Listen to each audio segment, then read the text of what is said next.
জীবনে first time candle light dinner করলাম। আসলে ক্যান্ডেল লাইট ডিনার কি, কেন করে, কারা করে আমি সেটাও জানি না। কিন্তু আজকে যে সবার কাছে দেখে দেখে মনে হলো যে না, একটু জামাইকে স্পেশাল কিছু সারপ্রাইজ দিই। আজকে জীবনে প্রথমবার হচ্ছে স্যুপ রান্না করলাম। আমার হাজব্যান্ডের অনেক পছন্দ স্যুপ। আমি কখনোই ট্রাই করি নাই, বাসায় রান্না করিনি। আজকে প্রথমবার রান্না করলাম, তাই ভাবলাম যে ওকে একটু স্পেশালভাবে ট্রিটটা দিই। এরপর হচ্ছে বাসায় যখন সব কিছু আয়োজন করলাম, তখন মাথায় আসলো যে না, একটু সব কিছু তো আয়োজন করলাম, তাহলে একটা ক্যান্ডেল জ্বালাইলেই তো ক্যান্ডেল লাইট ডিনার হয়ে গেল। তখন কি করলাম, বাসায় কোনো মোমবাতি নেই, খুঁজে টুজে একটু ভাঙা মোমবাতি অ্যারেঞ্জ করলাম। তারপর চালের মধ্যে ওইটা ঢুকাই দিয়ে বিকালবেলা লাউ শাক কিনছিলাম, তার মাঝে 2টা ফুল ছিল, সেই ফুলগুলা ছিঁড়লাম, দিয়ে হচ্ছে সাজাই গুজাই ওর সামনে প্রেজেন্ট করলাম।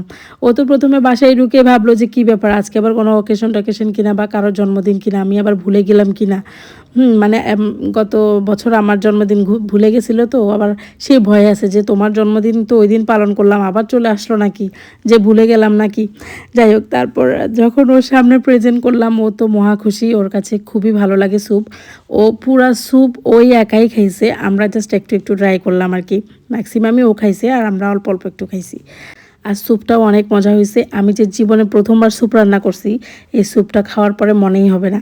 আর ছবিগুলো একদম অসাধারণ আসছে। খুবই ভালো লাগলো আজকের আয়োজনটা। যাক, গরিবের ক্যান্ডেল লাইট ডিনার।